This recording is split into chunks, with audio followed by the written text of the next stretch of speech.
At Thanksgiving dinner, my mom raised her glass and said, "Let's toast to the only child who actually made us proud." Everyone turned to my sister and clapped. My chair wasn't even set at the table. I stood up, took a deep breath, and said, "Thanks for finally saying it out loud." I walked toward the door, but stopped cold when my dad started panicking. I, 32M, had always known where I stood in my family, but hearing it said out loud at Thanksgiving dinner was like getting punched in the gut by someone you trusted. The worst part wasn't even the words themselves. It was watching everyone nod along like they'd been waiting years for someone to finally say it. I'd driven 3 hours to get there, just like every year since college. Just like every year, I walked into that house hoping things might be different. The smell of turkey and stuffing should have felt welcoming, but instead it reminded me of every holiday where I sat at the kids' table long after I'd outgrown it. Every Christmas morning where my sister's pile of presents dwarfed mine.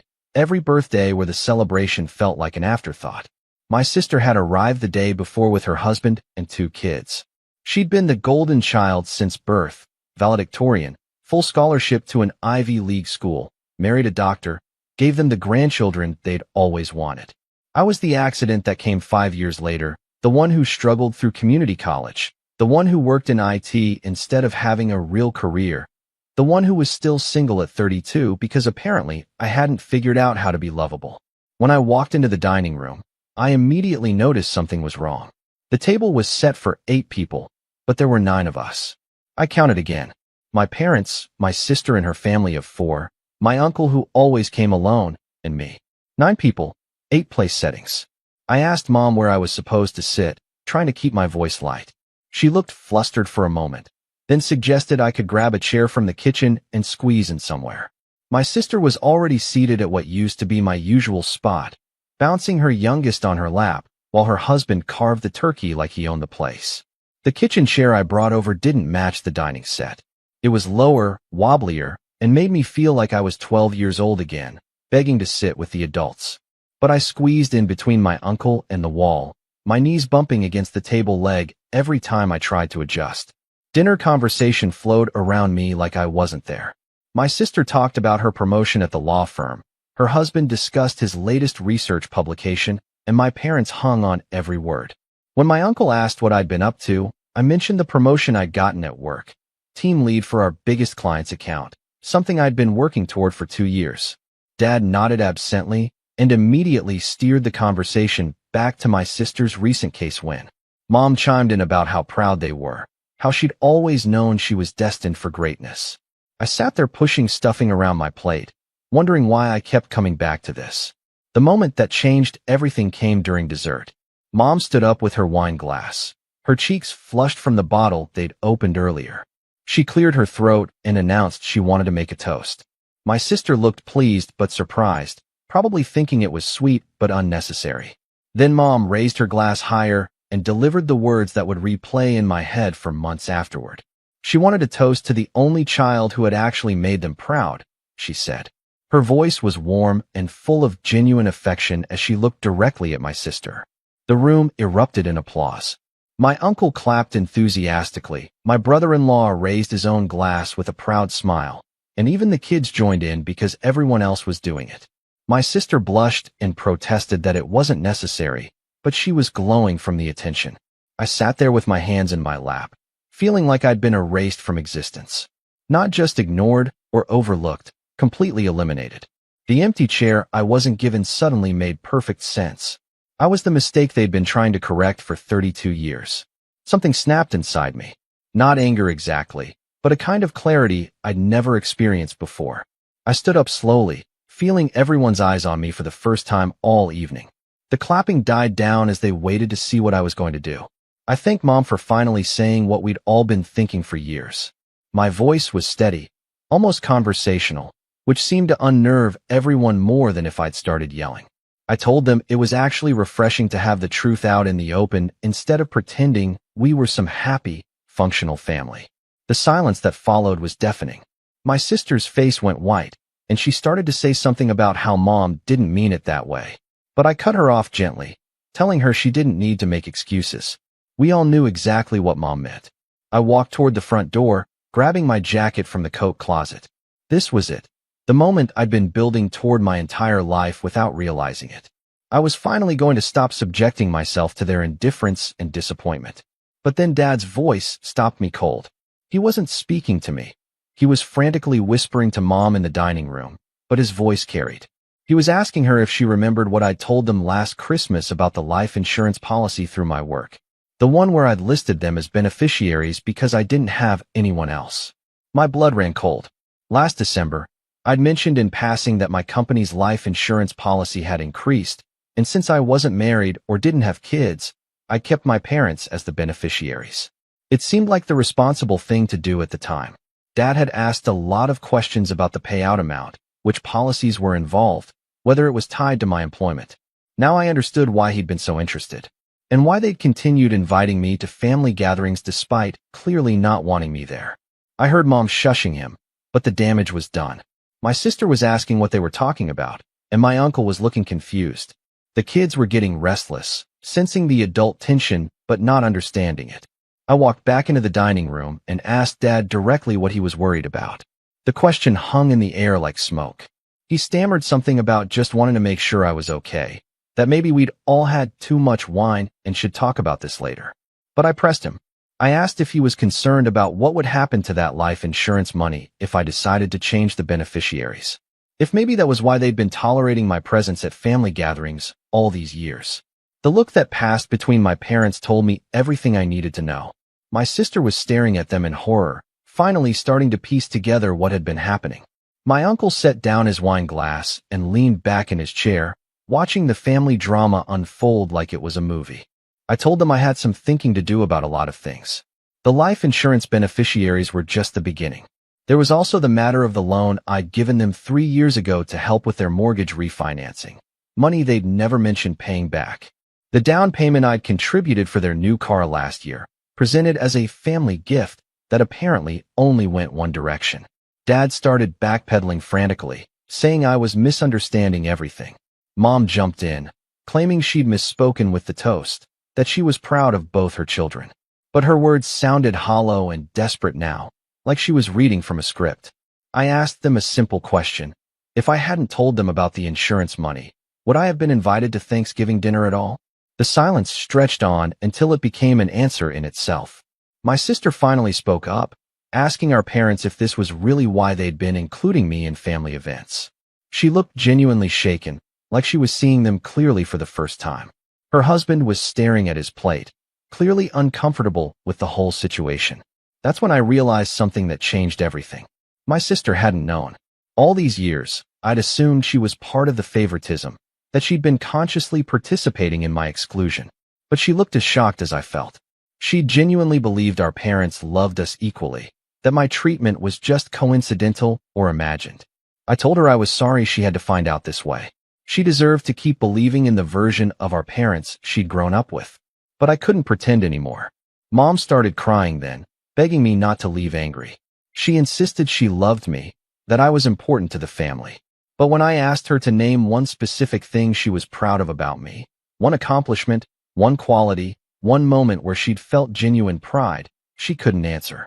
Dad tried a different approach, getting angry and accusing me of being dramatic and oversensitive. He said I was ruining Thanksgiving over a misunderstanding, that I should be grateful for everything they'd done for me over the years. When I asked him to name one thing they'd done for me that they hadn't done twice as much for my sister, he started listing things like fed you and put a roof over your head, basic parental obligations he was treating like generous gifts. The absurdity of it all hit me then. Here I was, a grown man arguing with his parents about whether they loved him, while my sister's children watched from their high chairs. This was what I'd been subjecting myself to for decades, begging for scraps of affection from people who saw me as a burden and a backup plan. I looked at my sister and told her I hoped she'd have a better relationship with her own kids, that she'd find room in her heart for both of them, even if one turned out different from what she expected. She nodded with tears in her eyes. Then I walked out. For real this time. Update 1. The call started the next morning. First Mom, then Dad, then my sister. I let them all go to voicemail initially, needing time to process what had happened. When I finally listened to the messages, the pattern was predictable. Mom's message was full of tears and apologies, saying she'd never meant to hurt me and begging me to come back so we could talk. Dad's was more defensive, claiming I'd overreacted and demanding I call him back immediately to sort this out like adults. My sister's was different. She sounded genuinely devastated and said we needed to have a real conversation about our family. I decided to call my sister back first. She answered on the second ring and immediately started apologizing for not seeing what had been happening. She said she'd been thinking all night about family dinners and holidays, trying to remember if I'd always been treated differently, and now she couldn't unsee it. She told me about a conversation she'd had with her husband after I left. He'd mentioned that he'd always wondered why our parents seemed so much more interested in their family than in me, but he'd assumed it was because I was single and didn't have kids. Now he was asking her if maybe there was more to it. I told her I appreciated her calling, but this wasn't about her. She'd been a kid when most of this pattern started, and she couldn't have been expected to see it or stop it. The problem was with our parents, not with her. But she surprised me by saying she wanted to understand how bad it had been. She asked me to tell her specific examples, things she might have missed or forgotten. So I did. I told her about the time in high school when I made the honor roll for the first time, and Mom's reaction was to ask if I was sure they hadn't made a mistake. About how they'd attended every single one of her soccer games, but missed my graduation from community college because they had a dinner party that night.